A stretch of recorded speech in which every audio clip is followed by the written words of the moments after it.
बांग जी के पास मैं चल रही हूँ इसी सवाल को लेकर कि ये जो पिछले दिनों एक तनाव की खबरें सामने निकल कर आ रही हैं, वो जो फॉल्ट लाइंस जो शायद कहीं दबी हुई हैं बीजेपी और आरएसएस के बीच, ये उसी को कुरेदने की एक कोशिश अरविंद केजरीवाल के जरिए और साफ तौर पर ये कहते हुए कि मोदी जी ने, अरविंद केजरीवाल मतलब मेरे खिलाफ, वो कहते हैं कि मोदी जी ने मेरे खिलाफ ये गंदा षड्यंत्र रचा। क्या आरएसएस इससे सहमत है? वो सीधे सीधे शुचिता, नैतिकता जिसकी दुहाई आरएसएस की तरफ से दी जाती है, उसी की दुहाई देते हुए यहां पर फैसला आरएसएस से करवाना चाह रहे हैं, फॉल्ट लाइंस को एक्सप्लोर करने का काम कर रहे हैं।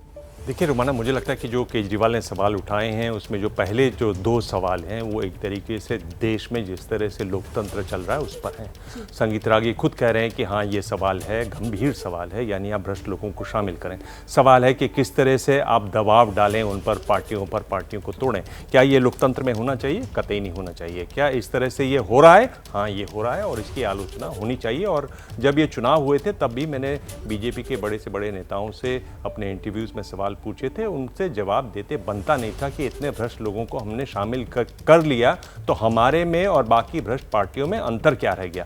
ये एक ऐसा सवाल है जो उनको सालता था अंदर से कहीं ना कहीं और जिसका उनके पास सीधा जवाब नहीं था। बाकी जो उनके तीन उन्होंने जो सवाल पूछे हैं वो बेसिकली बीजेपी और आरएसएस के रिश्तों के बारे में है। जिस तरह से पार्टी के अध्यक्ष, बीजेपी के अध्यक्ष जेपी नड्डा ने सवाल किया और कहा कि हमें अब आरएसएस की ज़रूरत नहीं है, वो एक बहुत बड़ा सवाल है, वो एक बहुत बड़ा बयान है जिसके बारे में अभी भी बीजेपी के नेता न सीधे जवाब दे पाते हैं, न आरएसएस के लोग इस पर जवाब दे पाते हैं और इस पर बहुत ज़्यादा चिंता है, इस पर बहुत ज़्यादा एक तरीके से नाराज़गी है आरएसएस में। और अगर आप देखें मोहन भागवत के बयान दर बयान जो आ रहे हैं वो एक साफ दिखाते हैं कि वो अपनी कॉन्स्टिट्यूएंसी, मतलब वो आरएसएस के कार्यकर्ताओं को, आरएसएस के लोगों को एक तरीके से एड्रेस करते हैं और बताते हैं कि हम आपके साथ हैं। एक तरीके से उनको भरोसा देते हुए वो बयान है जो प्रधानमंत्री मोदी और जिस तरह की बातें उन्होंने कही उसकी आलोचना करते हैं। तो ये एक समझने वाली बात है कि उसको आपने पूछा क्या वो उसको कुरेद रहे हैं। बिल्कुल इतनी बड़ी फांक बनी हुई है कि कोई भी राजनीतिक दल उसको कुरेदेगा, उसको और चौड़ा करना चाहेगा, उसमें और सवाल उठाएगा। वो सवाल उठा रहे हैं। जब वो ये सवाल उठाते हैं तो आप देखिए उसका असर क्या होता है। एक बड़ा असर उसका ये है कि जिस तरीके से अरविंद केजरीवाल की ऊपर आरोप लगे वो उन आरोपों का भी जवाब देते हुए नजर आते हैं। उन आरोपों को ये बताते हुए नजर आते हैं कि आपने मुझ पर आरोप लगाए पर आपके ऊपर भी ये सब बातें हैं जिनका आप जवाब दीजिए। आप दो तरीके हैं, आप अगर भ्रष्ट हैं, अगर भ्रष्टाचार कर आप पर आरोप लगते हैं तो आप विरोधी को भी उतने ही या उससे ज़्यादा भ्रष्ट दिखाइए। और ये बात उन्होंने इस बात के साथ उन्होंने जोड़ा किस तरह से उनके संबंध आरएसएस से हैं। आप देखिए अभी भी आपके पैनल पे बीजेपी और आरएसएस के नेता मौजूद हैं। एपीवी न्यूज़ की ये एक अच्छी बात है कि उनको पूरा मौका है, पर आप सीधे सवाल पूछिए तो उनसे जवाब देते हुए नहीं बनेगा। और इसकी वजह यही है जो मैंने बताई। बिल्कुल। आरपी सिंह साहब देखिए, जिस बात का जिक्र यहाँ पर सभी पैनलिस्ट कर रहे हैं कि राजनीति में शुचिता, उसका जिक्र अगर मुद्दा बनेगा तो अरविंद केजरीवाल की तरफ से साफ कह दिया गया है कि साहब पैमाने अलग नहीं हो सकते हैं। मतलब अरविंद केजरीवाल के लिए अलग पैमाना हो और बीजेपी और मोदी सरकार के लिए अलग पैमाना हो। बीजेपी जिनको भ्रष्टाचारी कहे, बीजेपी जिनको कहे कि साहब ये जो है इन्होंने देश को लूट लिया, खा गए ये देश का पैसा, उन्हें आप अपने साथ मिला लो। जिसमें लंबी फहरिस्त है। एक अजीत पवार का जिक्र तो यहाँ पर संगीत रागी साहब ने कर दिया। उसके अलावा महाराष्ट्र में ही आप देख लो, अशोक चव्हाण, बीजेपी ने उनको राज्यसभा में भेजा, सांसद बनाया। अभी यहाँ पर वो नवीन जिंदल जिनको लेकर लगातार आरोप लगते थे वो बीजेपी के टिकट पर सांसद बन गए। मतलब इतनी लंबी फहरिस्त है, हेमंत बिस्व शर्मा से लेकर किन के मैं नाम गिनाऊं। तो महत्वपूर्ण ये हो जाता है सर कि अगर मुद्दा ईमानदारी, तो ईमानदारी को लेकर भी आम आदमी पार्टी ने तो तैयारी पूरी कर ली है बीजेपी की घेराबंदी करने के लिए। और चेहरे की लड़ाई में अरविंद केजरीवाल अपने सामने मोदी जी के चेहरे को लेकर आ रहे हैं सर, लेकिन वही फायदा जिस बात का लोकसभा चुनाव में बीजेपी को हुआ, विधानसभा चुनाव में दिल्ली के लोग जानते हैं कि यहां पर अगर चुनाव होगा और हार जीत होगी तो फिर चेहरा तो अरविंद केजरीवाल ही दिल्ली में होंगे। तो क्या इसका फायदा आम आदमी पार्टी को मिलेगा यहां पर?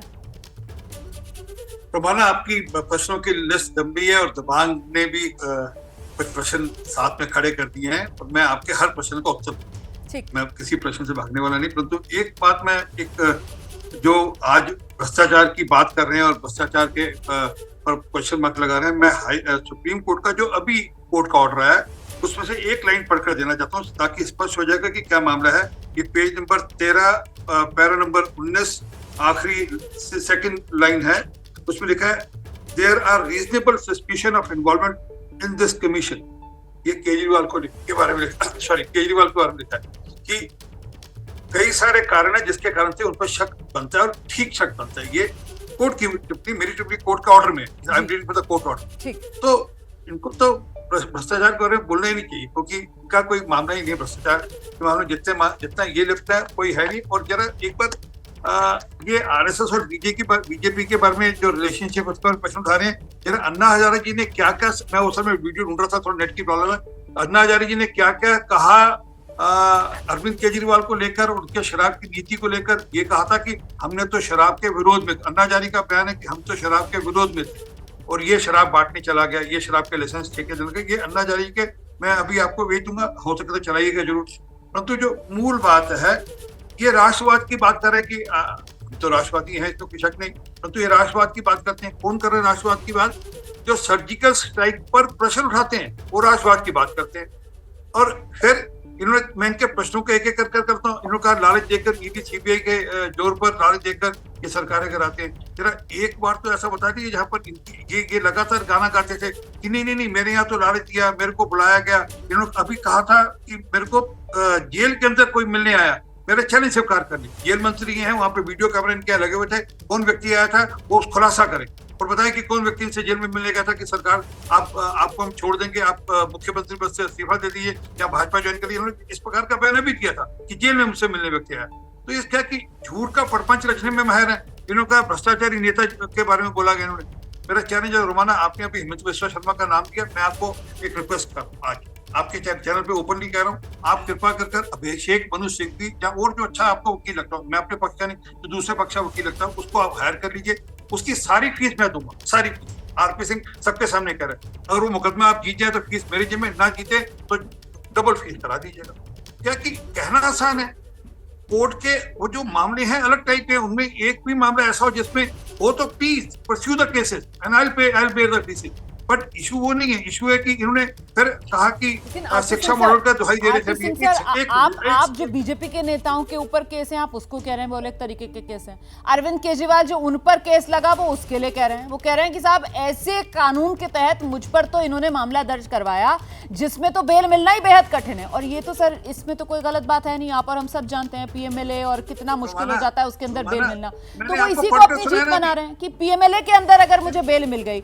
और सर महत्वपूर्ण ये हो जाता है कि वो ये कह रहे हैं कि साहब ये तो जबरदस्ती मुझे फंसाने का काम किया, और क्योंकि ये मामला जल्दी निपटने वाला नहीं था, अगर 6, 8, 10, 12 साल तक ये मामला लंबा खिंचता तो फिर मुझे सलाह ये दी गई कि कोर्ट की अदालत से आप इंसाफ मिलने का इंतजार, बरी होने का अगर इंतजार करेंगे तो उसमें समय लग जाएगा, इसीलिए जनता की अदालत में आइए। इसीलिए वो कह रहे हैं कि मैंने अपनी रणनीति में ये बदलाव किया है, इसलिए मैं जनता की अदालत में आया हूं। आरपी सिंह जी, परंतु मैंने अभी आपको कोर्ट का ऑर्डर पढ़कर सुना जिसमें कोर्ट, और मैं इससे पिछले ऑर्डर की बात नहीं, तो लेटेस्ट ऑर्डर था, इससे पिछले ऑर्डर तो बहुत कुछ है जिसमें बड़ी स्पष्टता से कहा गया 338 करोड़ का मामला, वही कई सारी चीजें, परंतु जो और उसमें कहा कि कोर्ट ने अपने ऑब्जर्वेशन में कहा कि 338 करोड़ का मामला सिसोदिया साहब का मामला, तो और सिसोदिया और केजरीवाल को अलग अलग नहीं है। परंतु जो मूल बात है कि क्या आपको लगता है कि दिल्ली की जनता काट की हांडी एक बार, दो बार चलने पर तीसरी बार चलने देगी?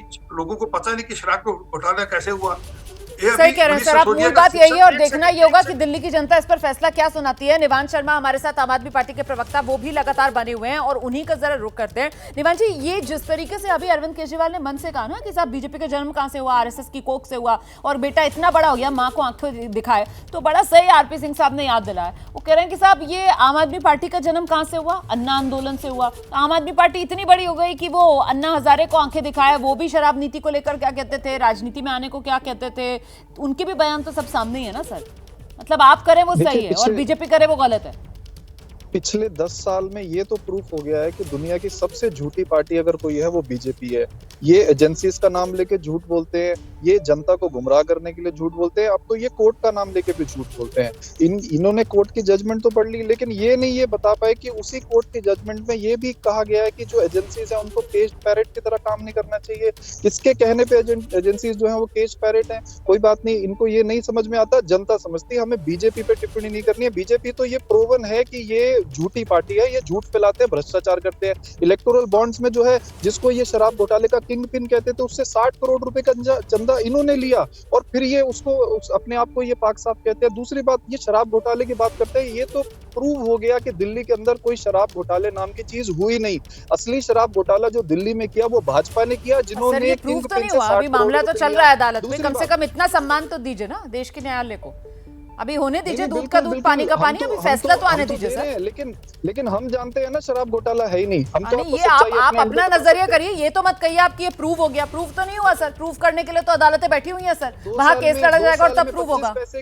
मैं तो आपसे उल्टा सवाल ये कहता हूं कि अगर एजेंसीज के पास 25 पैसे का सबूत नहीं था तो किस बिहाफ पे उन्होंने चीफ मिनिस्टर को अरेस्ट कर लिया? आज ये सवाल नहीं होना चाहिए क्या बीजेपी से कि 2 साल तक अगर ये 25 पैसे की रिकवरी नहीं दिखा पाए तो इन्होंने किस बिहाफ पे हमारे नेताओं को 2-2 साल जेल में रखा? ये तो हम सवाल उठाएंगे। दूसरी, जहां तक शराब घोटाले की बात है, मैं तो आपको ये कह रहा हूँ कि हरियाणा दिल्ली के साथ लगता है वहां पे 10,000 करोड़ रुपए का SIT की जांच रिपोर्ट है कि 10,000 करोड़ रुपए का शराब घोटाला हुआ। ये तो आप चेक कर लीजिए, लेकिन उस बारे में कोई बात नहीं है। ये बात देश के सामने आ गई है कि भाजपा जो है वो सबसे भ्रष्ट पार्टी है। लेकिन आज मेरा सवाल जो है वो संगीत रागी जी से है, हमारा सवाल RSS से है कि जब हम तारीफ करते हैं उनकी, उन्होंने कहा कि जो अजीत पवार बीजेपी में गए हैं वो भ्रष्ट हैं, तो ये साबित हो गया कि RSS भी मानती है कि भाजपा भ्रष्ट है। ये तमाम सवाल अरविंद केजरीवाल की तरफ से रख दिए गए हैं RSS को संबोधित करते हुए सीधे मोहन भागवत जी से। ये 5 सवाल जो अरविंद केजरीवाल ने पूछे हैं और RSS से कहा है कि आप अपना रुख साफ करो, आप कहां हो? राष्ट्रवाद की दुहाई, देशभक्ति की दुहाई देते हुए क्या अरविंद केजरीवाल RSS की सहानुभूति लेने के चक्कर में हैं? बहुत शुक्रिया सभी खास मेहमानों का हमारे साथ जुड़ने के लिए। कुल मिलाकर 2025 के लिए ये आगाज जो दिल्ली के जंतर मंतर से अरविंद केजरीवाल ने आज कर दिया है, 2025 में इसका क्या होगा असर, देखना दिलचस्प होगा।